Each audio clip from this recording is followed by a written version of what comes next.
ಎಲ್ಲರಿಗೂ ನಮಸ್ಕಾರ. ಎಲ್ಲ ಹೇಗಿದ್ದೀರಾ? ಭಗವಂತ ಎಲ್ಲರನ್ನೂ ಚೆನ್ನಾಗಿಟ್ಟಿರಲಿ ಅಂತ ಕೇಳ್ಕೊತೀನಿ. ಇನ್ನೇನು ಅಣ್ಣನ ಮಗಳ ಮದುವೆ ಹತ್ರಕ್ಕೆ ಬರ್ತಾ ಇದೆ. ಅದಕ್ಕೆ ಸೀರೆ ಬಟ್ಟೆ ಪರ್ಚೇಸ್ಗೆ ಅಂತ ಬೆಂಗಳೂರಿಗೆ ಬಂದಿದ್ವಿ. ಮೈಸೂರಿನಲ್ಲೂ ಸಾಕಷ್ಟು ಪರ್ಚೇಸ್ ಮಾಡಿದ್ದಾರೆ, ಆದರೂ ಬೆಂಗಳೂರಿನಲ್ಲಿ ಒಂದು ಸಲ ನೋಡೋಣ ಅಂತಂದ್ಬಿಟ್ಟು ಬೆಂಗಳೂರಿಗೆ ಬಂದಿದ್ದೀವಿ. ಚಿಕ್ಕಪೇಟೆಯಲ್ಲಿದ್ದೀವಿ ನಾವು. ಮೈಸೂರಿಂದ ಬಸ್ ಹತ್ತಿ ಬೆಂಗಳೂರಿನಲ್ಲಿ ಕೆಂಗೇರಿಲಿ ಇಳಿದಾಗ ಇನ್ನೂ 9:30 ಆಗಿತ್ತು.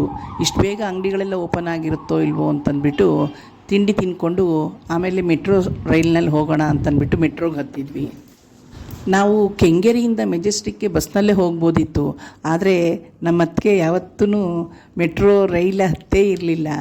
ಹಾಗಾಗಿ ಅವಳಿಗೋಸ್ಕರ ನಾವು ಟ್ರೈನ್ನಲ್ಲಿ ಮೆಟ್ರೋದಲ್ಲಿ ಹೋದ್ವಿ. ಅವಳಿಗೆ ತುಂಬ ಖುಷಿ ಆಯಿತು. ಮೊದಲನೇ ಸಾರಿ ಮೆಟ್ರೋದಲ್ಲಿ ಹೋಗ್ತಾ ಇದ್ದೀನಿ ಅಂತ ತುಂಬ ಖುಷಿಪಟ್ಳು. ನನಗೆ ತಿಳಿದ ಮಟ್ಟಿಗೆ ಅವಳು ಮೈಸೂರು ಬಿಟ್ಟು ಹೊರಗಡೆ ಎಲ್ಲೂ ಓಡಾಡಿದ್ದು ಕಡಿಮೆ. ಹೋಗಿದ್ರೂ ಧರ್ಮಸ್ಥಳ, ಉಡುಪಿ, ಸುಬ್ರಹ್ಮಣ್ಯ ಹಾಗೆ ದೇವಸ್ಥಾನಗಳಿಗೆ ಹೋಗಿರ್ತಾಳೆ. ಅದು ಬಿಟ್ಟರೆ ಬೆಂಗಳೂರಿಗೆ ಅಂತ ಬಂದು ಅವಳು ಓಡಾಡಿದ್ದು ಇಲ್ಲ ಅಂತಲೇ ಹೇಳ್ಬೋದು. ಹಾಗಾಗಿ ಅವಳಿಗೋಸ್ಕರ ನಾವು ಮೆಟ್ರೋದಲ್ಲಿ ಹೋದ್ವಿ. ಸದ್ಯ ಮೆಟ್ರೋದಲ್ಲಿ ಅಷ್ಟು ರಶ್ ಇರಲಿಲ್ಲ, ಜನಸಂದಣಿ ಕಡಿಮೆ ಇತ್ತು. ಹಾಗಾಗಿ ನಮಗೆ ಆರಾಮಾಗಿ ಸೀಟ್ ಸಿಕ್ತು. ಆಮೇಲೆ ನಾವು ಹೊರಗಡೆ ಬರುವಾಗ ಎಲಿವೇಟ್ರಲ್ಲಿ ನಾವು ಹೋಗಬೇಕಿತ್ತಲ್ಲ, ನಮ್ಮ ಅತ್ತಿಗೆ ಏನು ಮಾಡಿದರೂ ಎಲಿವೇಟ್ರಲ್ಲಿ ಬರಲಿಲ್ಲ. ನನಗೆ ಭಯ ಆಗುತ್ತೆ, ನಾನು ಬರಲ್ಲ ಅಂತ ಅವಳು ಆಮೇಲೆ ಹತ್ತುವಾಗ ಇಳಿಯುವಾಗ ಎಲ್ಲ ಸ್ಟೆಪ್ಸ್ ಹತ್ಕೊಂಡೇ ಬಂದರು ಪಾಪ. ನಾವು ಚಿಕ್ಕಪೇಟೆಗೆ ಹೋದಾಗಲೂ ಅಷ್ಟು ಏನೂ ರಶ್ ಇರಲಿಲ್ಲ, ಜನಸಂದಣಿ ಕಡಿಮೆ ಇತ್ತು. ಆಮೇಲೆ ನಾವು ಹೋದ್ಮೇಲೆ ಬರ್ತಾ 11 ಗಂಟೆ 12 ಗಂಟೆ ಆಗೋರಿಗೆ ತುಂಬ ಜನ ಜಾಸ್ತಿ ಆಗಿಬಿಟ್ರು. ನಾವು ಸುಮಾರು ಒಂದು 2-3 ಅಂಗಡಿಗಳಲ್ಲೆಲ್ಲ ನೋಡಿದ್ವಿ. ಅಷ್ಟರಲ್ಲಿ ನಮ್ಮ ಬೀಗರು ಬಂದರು. ಅಲ್ಲಿಗೇ ನಮ್ಮ ಬೀಗರು ಮತ್ತು ನಮ್ಮ ಸೊಸೆ ಬಂದರು.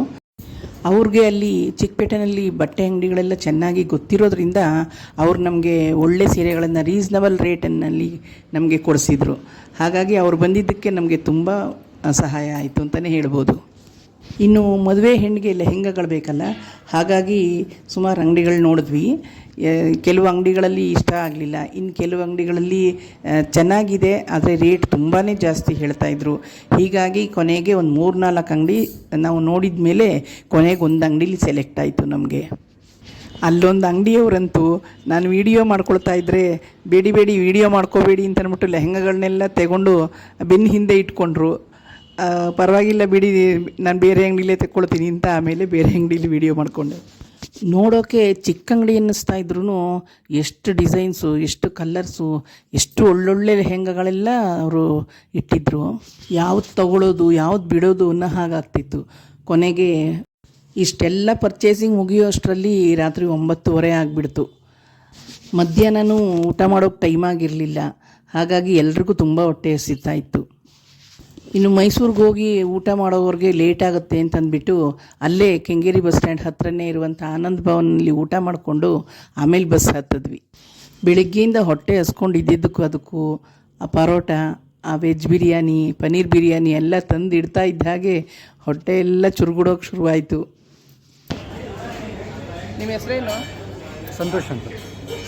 ನಿಮ್ಮದು ಊಟ ಆಯ್ತಪ್ಪ ಅಂತ ಕೇಳಿದೆ. ಇಲ್ಲಮ್ಮ, ನಾವು ನಿಮ್ಮದೆಲ್ಲ ಆದಮೇಲೆ ನಾವು ಊಟ ಮಾಡೋದು ಅಂತ ಹೇಳಿದ್ರು. ಊಟ ಮುಗಿಸಿ ಬಸ್ ಹತ್ತಿ ನಾವು ಮೈಸೂರು ಬಂದು ತಲುಪಿದಾಗ ರಾತ್ರಿ 11:30 ಆಗಿತ್ತು. ಆ ರಾತ್ರಿ ಅಣ್ಣನ ಮನೆಯಲ್ಲೇ ಉಳ್ಕೊಂಡಿದ್ದು. ಬೆಳಗ್ಗೆ ಎದ್ದು ಊರಿಗೆ ಬಂದಾಗ ನಮ್ಮೂರಿನ ಬಸ್ ಸ್ಟ್ಯಾಂಡ್ನಲ್ಲಿ ನನಗೆ ತುಂಬ ಬೇಜಾರಾಯಿತು.